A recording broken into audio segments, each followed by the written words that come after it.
Bonjour à tous, très bon début de journée sur France 3. Toute l'équipe de Rhône-Alpes matin, ravie de vous retrouver après cette interruption pour des vacances qui, je l'espère, si vous avez pu en prendre, furent très bonnes. Voilà, c'est une nouvelle émission qui débute aujourd'hui. Nous sommes le lundi de novembre, nous fêtons les Victorins et les Victorines et tout de suite, c'est le sommaire de l'émission avec tout d'abord l'incroyable aventure vécue dans le Grand Nord par Charles Eddriche. Ce Lyonnais déjà connu pour ses exploits dans des compétitions extrêmes et plusieurs records inédits a passé plus de 5 mois à ramer dans des eaux glaciales sur lesquelles il a parcouru 6000 km. Il nous dira ce qui l'incite à toujours repousser ses limites. Nous parlerons d'un autre aventurier auquel on doit la cartographie du massif alpin. Il s'agit de Paul Elbronner, un topographe, alpiniste, mais aussi artiste. Vous découvrirez ses magnifiques peintures des hauts sommets, ses photos et le travail de titan accompli il y a déjà un siècle. Vous verrez aussi que les habitants des communes rurales peuvent avoir accès à des disciplines sportives malgré le manque d'équipements spécialisés, tout simplement grâce à une camionnette qui effectue une tournée avec les accessoires nécessaires à la pratique. Par exemple, vous voyez sur ces images du hockey sur gazon. Mais tout de suite, un petit coup d'œil sur la tendance de la météo. C'est donc dans la brume que bon nombre d'entre vous se sont réveillés ce matin. Une brume qui va peu à peu se dissiper pour nous donner du soleil, mais aussi du vent et des nuages en fin de journée, tout au moins sur le sud de la région. Résultat, des températures douces. 15 degrés à Annecy, 16 à Chambéry, 17 à Bourg, Grenoble, Saint-Étienne et Privas, 18 à Lyon et Valence et même 19 dans le sud de la Drôme. Porté par le vent de sud, l'humidité qui nous vient d'Espagne va donner des pluies sur les Cévennes ardéchoises, pluies qui vont se décaler en fin de matinée demain vers la moyenne vallée du Rhône et sur le sud des Alpes avant de gagner tout l'ouest. Demain après-midi, ces pluies vont faiblir en atteignant l'est de la région, tandis qu'une accalmie se profilera sur le nord-ouest, pluies qui continueront d'ailleurs à tomber sur les Cévennes ardéchoises. Mercredi, le temps sera plus sec et lumineux malgré quelques pluies sur le sud-ouest et jeudi, c'est le retour d'un anticyclone avec des brumes matinales et du soleil. La météo, notre premier invité y est attentif, mais elle ne lui fait pas peur qu'il fasse très chaud lorsqu'il traverse un désert à pied ou très froid lorsqu'il rame dans le Grand Nord. On se demande même si cela n'ajoute pas à son envie de dépasser ses limites. Notre invité qui vient de réaliser un nouvel exploit en parcourant 6000 km sur 3 années à bord d'une frêle embarcation, et ce dans le passage maritime nord le long des îles arctiques canadiennes. Notre invité, c'est Charles Eddriche. Bonjour. Bonjour. Merci de nous avoir rejoints sur ce plateau. Ça fait plaisir. Avec la pêche, un lundi matin, ça fait du bien. On va déjà voir une carte pour situer, si vous voulez bien, le lieu de votre exploit. La voici. On est dans le Grand Nord canadien sur une route qui mène de l'océan Atlantique à l'océan Pacifique, c'est ça, ou plutôt dans le sens inverse en l'occurrence? Voilà, donc c'est donc ce qui permet de relier le Pacifique à l'Atlantique par l'extrême nord de l'Alaska et du Canada, dans les glaces du Grand Nord. Alors, ce qui explique la durée de l'exploit qui s'effectue sur 3 années, tout simplement parce que cette traversée, vous ne pouvez la faire que quand il fait beau, quand il n'y a plus de glace, quand l'eau est liquide. Voilà, donc tout simplement ça. Il y a une fenêtre pendant l'été qui est plus ou moins longue en fonction des saisons. L'an dernier, sur la partie qui me restait à faire à l'extrême nord du Canada, ça a quasiment pas gelé et pas dégelé du tout. Donc vous avez été bloqué. Donc j'ai été bloqué. À l'inverse, cette année, pour des raisons que j'ai pas, pendant un peu plus d'un mois, c'était totalement libre de banquise d'été. Oui.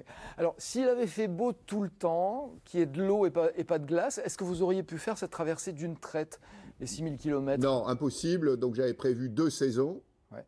Mais si ça avait été toujours l'été? Ah, si ça avait été l'été, oui, bien sûr. Parce que vous avez fait beaucoup mieux. J'ai fait un aller-retour sur l'Atlantique à la rame. Ouais. Là, j'ai passé 145 jours en mer, non-stop, 11 000 km. Et là, ce passage nord-ouest, c'est 6 000. Donc oui, la réponse, oui. Mais aujourd'hui, avant que la banquise fonde complètement, il va quand même s'écouler encore quelques décennies. Voilà, donc effectivement, c'est dans cette fenêtre que c'était possible. Pourquoi ce défi, celui-ci?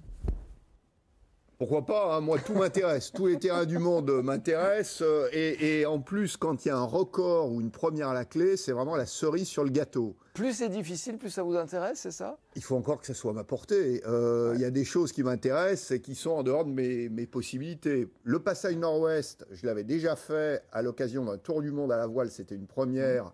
il y a quelques années. C'est absolument fantastique. Il y a une proximité avec la faune extraordinaire. Les ours blancs, les baleines, les phoques, les orques, les belugas, c'est fantastique.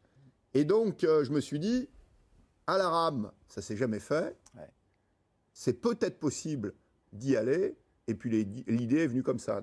Donc la première condition, c'est que ce soit un truc sympa à faire, c'est que ça n'ait jamais été fait, parce que votre objectif, c'est de faire ce que personne n'a jamais fait. Quand c'est possible. Et que ça soit faisable. Voilà, et que ça soit faisable. Mais comment est-ce qu'on le sait avant de le faire? Ah bon, on ne sait pas. Hein, donc, on essaye... C'est ça l'aventure, finalement. Exactement, on essaye d'estimer. Cette année, par exemple, le niveau de risque était relativement important, mais acceptable. Avec le recul, quand je pars du détroit de Bering, c'est-à-dire la première saison, jamais, avec ce que j'ai vécu, je repars. Parce que le niveau de danger était phénoménal. Donc la mer de Bering, c'est des coups de vent en permanence, qu'on n'arrive pas à prévoir parce que la météo est complètement instable, et en plus une obligation sur la mer des Tchouks de s'éloigner du bord de plus de 200 km. Donc le danger à la rame est disons, extraordinaire. Et je n'avais pas prévu de rencontrer des situations aussi compliquées. On vous voit, alors on voit l'ours blanc, ça c'est un truc plutôt sympa. On vous voit à bord de cette embarcation. Un petit mot sur cet équipement quand même. C'est vrai qu'on se dit qu'elle est frêle. Bon, il y a quand même tout ce qu'il faut à l'intérieur pour survivre. Vous ne partez pas avec un couteau et... Pas loin. L'an dernier, j'avais même pas. L'an dernier, j'avais ni chauffage, ni même de réchaud. Vous mangez comment alors? Que des boîtes? Même pas, non, parce que les pâtes, il faut quand même les faire cuire un petit peu. Ouais. Non, l'an dernier, j'étais en mode lard. J'étais tombé sur on va dire un stock de lard, donc j'ai mangé énormément de lard et des boîtes de conserve que j'avais récupérées. Parce que là, c'était avec des escales. Donc, je me suis arrêté dans tous les petits villages esquimaux inuits du parcours et j'allais faire mes courses dans le petit magasin local. Alors justement, j'allais vous demander comment vous êtes accueillis par ces populations qui ne voient pas passer énormément de monde. Comment est-ce qu'ils vous voient? Ils voient cet homme arriver sur cette embarcation un petit peu bizarre. Ils vous posent des questions. Ils sont plutôt accueillants, plutôt méfiants? Ah non, accueille les Esquimaux, les Inuits, fantastiques. Ouais. De tous les pays dans le monde où j'ai mené des expéditions, j'ai jamais eu un accueil aussi extraordinaire. Ça t'en a prouvé ce qu'on dit, qui est un peu un cliché, c'est-à-dire plus on monte vers le nord, plus les gens sont sympas? Oui, alors les Tibétains, par exemple, sont des gens quand même assez réservés. Même si donc je suis allé relativement souvent en expédition en Himalaya, je suis jamais vraiment allé chez eux, dans leur famille, intégré. Ouais. Non, là c'est exactement l'inverse. Même s'ils savent absolument pas ce que vous faites là, d'où vous venez, la maison est ouverte. L'étranger est accueilli. Vous êtes accueilli. D'abord, il y a certains villages où des étrangers, ils n'en ont jamais vu. Hein.